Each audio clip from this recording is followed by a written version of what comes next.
The views and opinions expressed on this program are those of the participants and do not reflect the views of BronxNet or the program underwriters.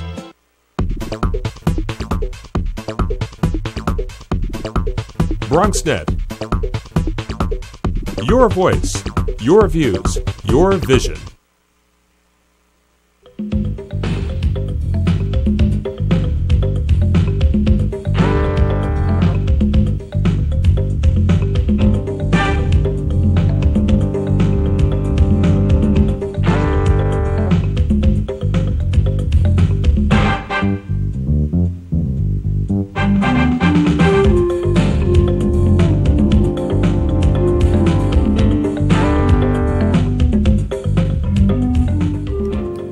Good evening and welcome to Bronx Talk, now in its 17th year, one of the city's longest running TV talk shows. The phones are open tonight and we welcome your input. You can call in at 718-960-7241. You can also email comments to us at bronxtalk@hotmail.com and we'll read those on the air during a future edition of our program. Well, tonight's guest is completing his first year as a city councilman in the 14th Council District. That includes the Bronx neighborhoods of Kingsbridge, University Heights, Morris Heights, and Mount Hope, Burnside as well.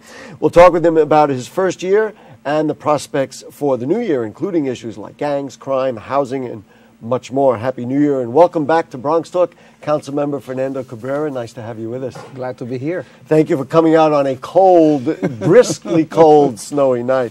Let's start with snow removal throughout the city. If you watch the news, there have been complaints that maybe the city number one, either wasn't prepared, or number two, is not really doing a very good job at snow removal. How are we doing in the 14th Council District? Well, we're doing pretty good, but I'm very concerned about the fact that, you know, sometimes you look outside the city and you see how roads are plowed right away, and yet when you look at New York City, you see many neighborhoods that often are neglected. And so I was just driving over here to the show, and I had to be very, very careful. And I'm talking about major roads, people slipping and sliding. I believe the city could have done a better job. This is one of the concerns I had at the hearings back in June. I brought it up. I was the only council member bringing up the fact that I felt that there was not enough plows coming through the Bronx. And so this has been one of my concerns. Do you think it's a case of the city cutting back on sanitation workers, that we have done that, or it's a case of the city not being prepared administratively to do the job? Because frankly, my experience is over the last half a dozen years, we haven't had this kind of a problem. I think it was this week because we don't have school. It's very possible that the city thought, well, you know, we don't have children going to school. There's not going to be school buses. And so let's minimize the services. But the fact is, this is one of the biggest blizzards in the history of New York City. We have to be prepared. We have people waiting 3 hours, Gary, to receive emergency services, waiting for a fire EMS to come to the home in 12 hours for non-critical incidents. So this is something that is going to be taken up by Councilmember Jimmy Vaca, Councilmember Letitia. There's going to be a hearing regarding this particular issue. You know, you say, well, okay, so we don't have the budget, so we're cutting back, and maybe we'll cut in sanitation. But of course, as you, I think, correctly accounted here, people could die over this, there could be concerns, and then you extrapolate that to other city services and say, well, what if we cut back on police or protection? And of course, those are areas that the public already knows we can't afford to cut back on. Exactly. I mean, this is fundamental when it comes to government, which is safety. And sanitation, when it comes to snow blowing, is one of the things that we cannot cut back on. It should be a primary objective of our government to keep our city streets safe for pedestrians as well as for drivers. Let's talk about your first year in office. You're now completing the first year. It was just a couple of days over a year ago that you were sworn in as a council member. Was it as you expected? Was it different?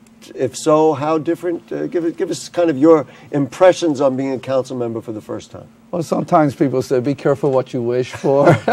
Gary, as a matter of fact, it's been a very enjoyable experience.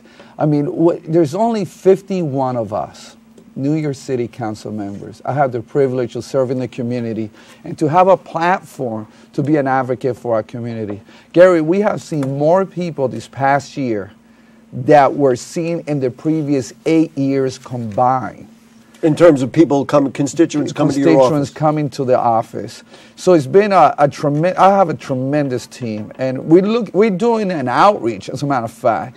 We're one of those offices that want to be able to be proactive in reaching out to the community for them to come in. We're not waiting for them to come in. We do an outreach, and we've been able to help a lot of people. I could tell you briefly one story. We had a lady that was referred to us, and somebody asked me, can you please help me with this lady? She's about to lose her apartment.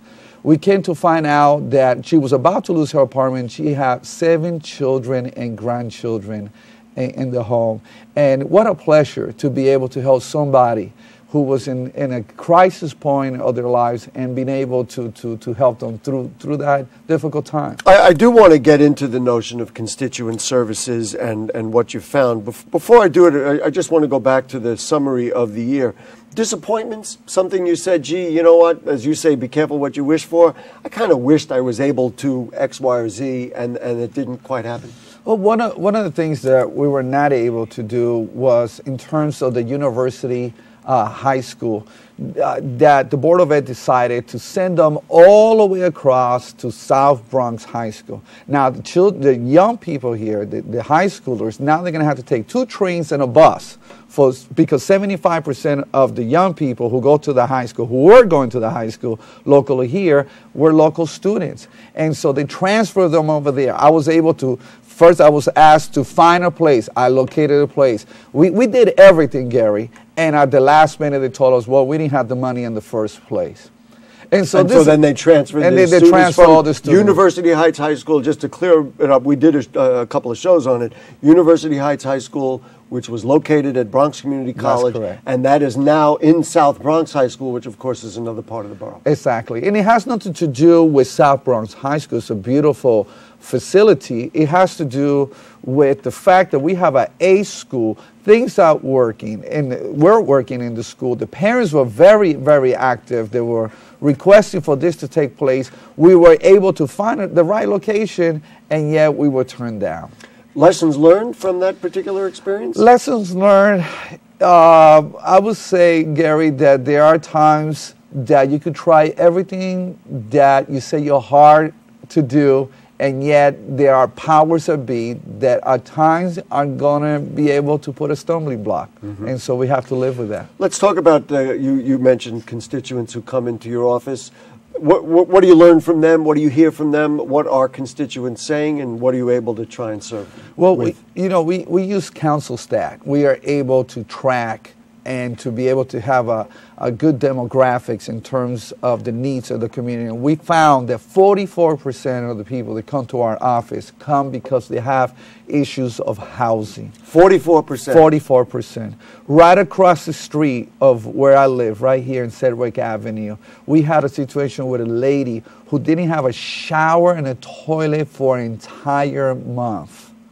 And we were able to contact HPD to advocate for her, and now she's, of course, the services were provided. We have documented that story a number of times over the years on this program. Bronxites have been fighting rogue landlords all this time. Just a couple of weeks ago, your colleague, Councilman Jimmy Vaca, talked about a bill that would require landlords to fix their properties before being allowed to move them. I assume you're going to be squarely behind that bill. Definitely. In addition to that, what else needs to be done? Is this a legislative issue? What's the issue here, and how do we make those situations less and less in the city of New York? Part of the problem that we're having right now is, for example, the milk bank portfolio. We have 7 buildings in my councilmatic district and 3 in Annabelle Palmer's, council member Annabelle Palmer's district, in which some of the landlords are literally walking away from the building. They bought the buildings, when at the height of the real estate boom with intentions of flipping them. They bought them at a higher price that the building is able to sustain through rent, and literally walked away from the buildings. Now the bank is stuck with the properties, and they're not receiving the services. So through the Speaker's office, working alongside with HPD, being able to set a new standard in dealing with developers and landlords, we're able to say to them, we're not going to tolerate this anymore. And if we have to pull the full power of the office, we will do so. Mm-hmm. And they're listening to us. And we've been able, see, this is why we don't want Gary. We don't want the building to be sold to somebody else and then pass on the bill to the very people that have been there. All you would be doing is perpetuating the problem. Exactly. You and I spoke just before the show about former baseball player Mo Vaughn, yes, and his company Omni LLC, and I know you've publicly come out and said, you know, you'd like to support him and see if you can get his company tax breaks. What is he doing that could be helpful in this and maybe even replicated by other companies throughout the city? Well, he has a tremendous track record, and that's what we need to support. We need to support people who are going to come in with a good track record that fulfill the word, because many times the new landlords come in, they bring forth a lot of promises, they don't fulfill them. Our people are struggling, they're stuck with the same story and same problems. And so what we need is people like Mo Vaughn to come into our community and to give them the tax breaks. I have no problems giving tax breaks to those who are going to come in and do the right thing. We could have a win-win situation. I have no problem with people making money as long as they fulfill the end of the bargain.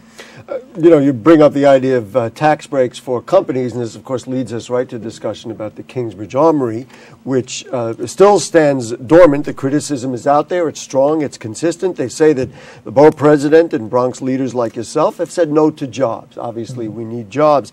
It's more than a year since the city's proposal was turned down. Was this a grand mistake? Are you really, now you have egg on your face? Because guess what? It's still empty and there are no jobs there. Well, let me make something clear, Gary. I was not the council member. That's true. When this took place. But you didn't exactly fight what happened. Well, no, and you're, look, I wanted to respect the previous council member, and at the same time, I did voice a concern. There were some serious issues regarding the armory. But let me just say this. I'm looking to the future. I'm open to any idea. I do want something to take place soon rather than later. And my criteria is, number one, jobs. They have to be jobs.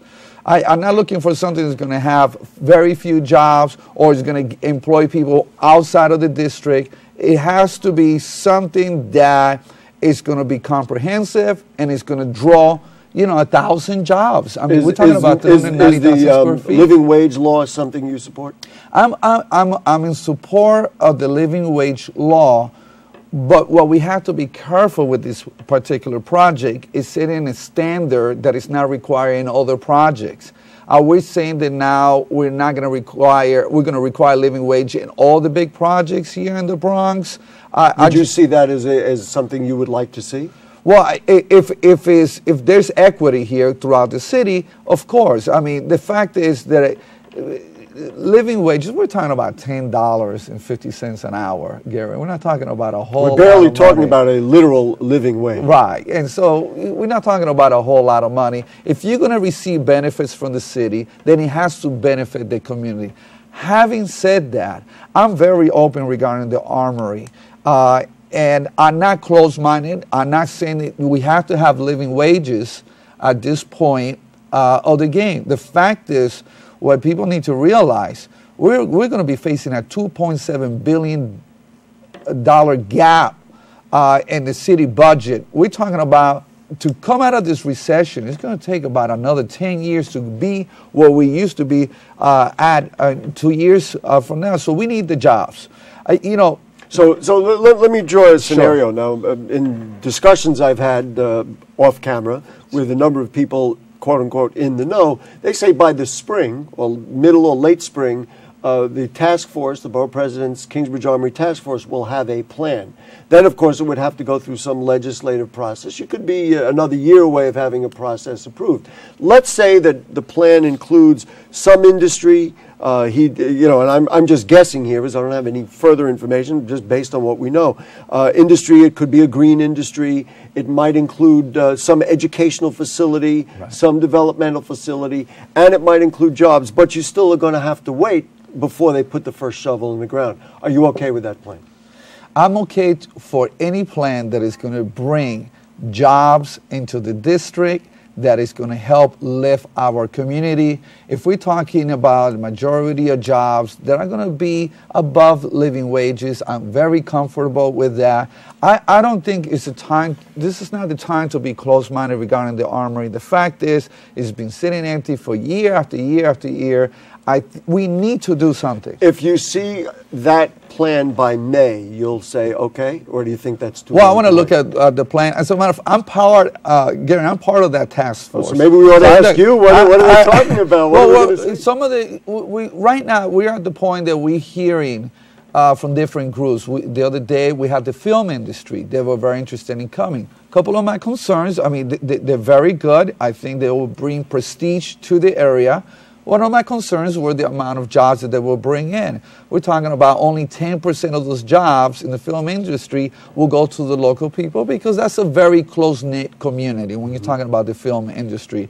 We saw they want to bring, another group wanted to bring in pro sport, maybe the WNBA to come in. But again, we're talking about very few jobs. My first criteria is job. Whenever elected officials do not hear that message, when change does not happen at the top, a revolution begins at the bottom. Let's go to the telephone. And it's interesting, our first caller is Mark from Pelham Parkway, and he has advocated on this program actively about the value of having the film industry in the Bronx, maybe even at the Armory. I don't know if that's your subject tonight, but any comments from you on that, Mark? Well, definitely. I was at the Councilman Gary, I was at the hearing with the councilman. I did a presentation. Okay. And he's right. I think I stunned most of them, because what we do up in Montreal, we employ 50 to 60 people from the area, whereas one guy was blunt and said, we want you to build it, you put your money in, we'll come and run it for you. Are there enough Bronx jobs in a sound stage or some other film industry at the Armory to make it worthwhile? Well, it's because one of the problems you would have, and I think the councilman agreed with me, is the union. They want to use all their people in there, and and even though the union is running 100% in New York, they want to do the same thing they do with the filtration plant. They'll bring people from California, people from Baltimore. That's right. So rather than setting up a training program to bring these people into it. Well, so let me just interject. So, Councilman, and I'm assuming you would agree with this, from what Mark is saying, if the film industry comes in and they have a training or an apprentice program that's a legitimate one, you would be behind that. I would definitely look at that. I think, but Mark is making the right point. The point here is access.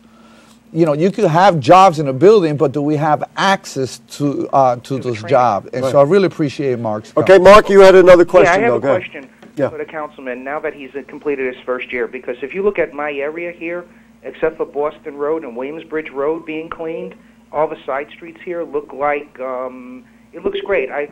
Looks great. In other words, you're saying they plowed them over. Meaning it looks great. I'm being facetious. They haven't done anything with the side streets. Astor, Waring, and the problem I have with it, it's icing. But yet when I saw pictures of where Bloomberg lives, that's nice and clean and been plowed and everything. So you're just making the statement that things haven't gone that well during the snowfall. My question is this to the councilman, since he's got 1 year. Bloomberg, when he ran the last term, said he was the only person who could save New York. Do you truly believe in your heart that he is saving New York? Thank you very much. What a big question. Put you right on the spot. It's a good one. Mark, the first thing that I would say regarding the snow removal, before I became a council member, I've been sounding the trumpet that when you go to the city, the streets are clean. You go to Broadway, all the streets are clean. Why can't we replicate that throughout? And I understand there's tourists that go, but we have 1.4 million people living right here in the Bronx. In terms of the mayor, there are some things that he do well. There are some things that he's not that I believe that he needs to make some changes. One of the things that I believe will help the mayor is to be able to really hear what the community is saying. And that will bring better policy. Excuse me. So that's one of the things I think that the mayor really needs to do, is to really listen to the community and to listen to local needs. Maybe even learn a lesson from comments like the one Mark just brought up. Bob from, let's see, Riverdale, the Bronx News, and everywhere else. Hi, Bob. How are you? Bob Press. Good evening, Bob Press. Gary. How are you? We're great. Councilman Cabrera, 15 years ago, at a school board meeting, a parent from your council district said that the public school she went to failed her, and now it was failing her child. That was 15 years ago. I would bet that the same woman would say that the same school is now failing her granddaughter, or grandchild, I should say. So what's your question now about the schools? Do you think that in his 8 years, Joel Klein has improved the schools in your council district? Mind you, it's school district 9 and 10, two of the consistently lowest performing districts in the city. And do you think that his replacement, Ms. Black, can or will? Thank you very much. Good question. It's yet to be seen what the new chancellor is going to do. I mean, on the type, let's give somebody who's new an opportunity to prove themselves. I just went through that myself this year. So there's some policies that I think need some changes. In terms of Chancellor Klein, in terms of our community, we need much improvement. But let me just accentuate a point, an area that I think is much needed, and that is after-school programs. I think that's part of the reason why our children are failing. Most of the crimes that our young people are committing is between the hours of 3 and 6 in the afternoon. One of the things that I'm going to be doing this year, most of the funding, discretionary funding, that I'm going to be bringing in is going to go to after-school program. I want our children to get so tired doing good, they'll be too tired to do bad. And if you look at other nations, and you look at other models, the models that work best are those students who have that extended help. But indeed, we need help in the schools. We need to reduce class size. I think that's what really Chancellor Klein has truly lagged behind. Real quick, because I don't want to take more time on it, were you in favor of Cathy Black being appointed? To be honest with you, I stay neutral in that one. And the reason why is because, first of all, I didn't know enough about her to pass a judgment. I don't think anybody What I'm opposed is the process.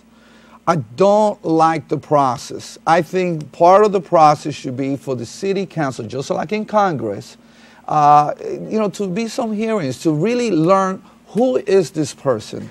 Let's go to Kim from Kingsbridge, who is presumably in your district. Kim, how are you? Thanks for calling. Hello, hi, how you doing? We're doing great. Okay, I just heard you guys talking about you guys going to have, like, jobs and everything at the Armory. Well, we're certainly hoping to. I know the councilman is, and I certainly would support that. But go ahead. And if that do come about, who are those jobs aimed at? Like, what demographic group are those jobs aimed at? Is they aimed at all New Yorkers or just one particular group in favor? Kim, thank you so much for the call. It's a challenge because the jobs tend to go to people who knows where else, number one. Exactly. And number two, it is very difficult to start earmarking zip codes as to who gets the jobs. Great question, Kim. And it's always a challenge. How do you get the jobs for the people who have to put up with the most? I mean, I live 3 blocks away from the Armory. If, let's say, if it were to turn to a retail place, that was the plan for last year, the traffic will go up. The local people will have to really put up with whatever takes place there. I think that part of the agreement that needs to take place, the community agreement, whoever comes in, is to have a track for, first of all, for local people to be able to get in from all people's groups. I don't think anybody should be discriminated from I'm getting just in. guessing Kim's implication is she would like to see her friends and neighbors, and whether it be old or young. And I'm again also guessing this is what you've been talking about. That's actually my agenda, and that's part of the reason I feel that it's essential for the council member in that district, which is myself, to be in this task force and to be able to make sure the jobs go to the community. To me, that's number one agenda. Back to the question of after-school programs and what do young people do. You've putting together a pretty strong anti-gang program. I know it's the beginnings. You've only been in for a year, but clearly it's high on your list of priorities. What's the status of the bill you've been pushing for the federal government to fund anti-gang programs in the Bronx? Well, so far, in just a couple of weeks that we introduced the bill, we already have 27 council members that have signed in. Congress members or council members? Council members. This is a resolution in support of a bill in Congress, so we can get funding into our community.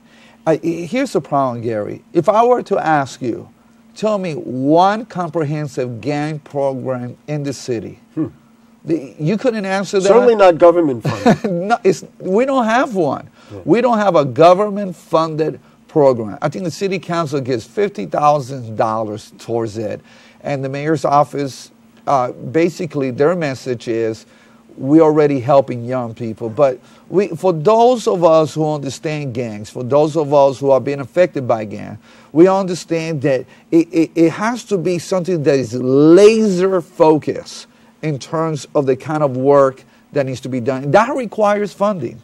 And so that's what we're really advocating. You know, we're essentially out of time. We have so much more we could talk about, and so I'm going to make the public invitation that at some point you'll come back, maybe even before your second year is up. But we do want to appreciate you for joining us tonight.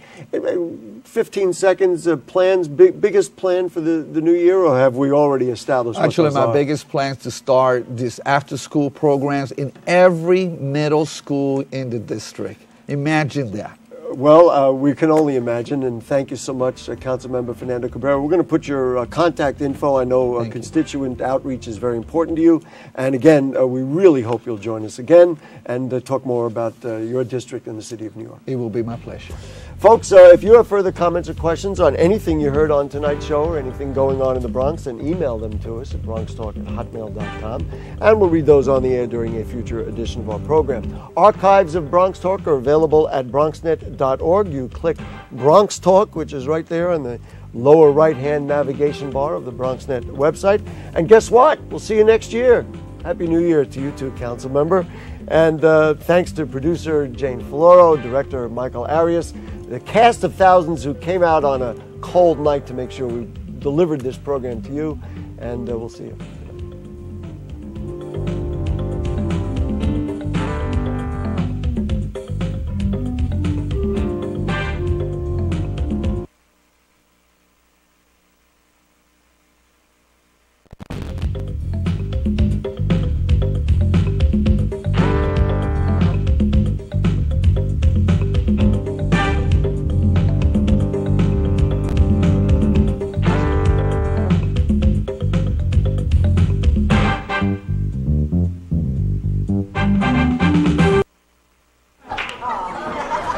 Dude, I did the most shocking thing today. It was just something I never thought I'd do. Did your parents find out? My mom cried. What'd you do?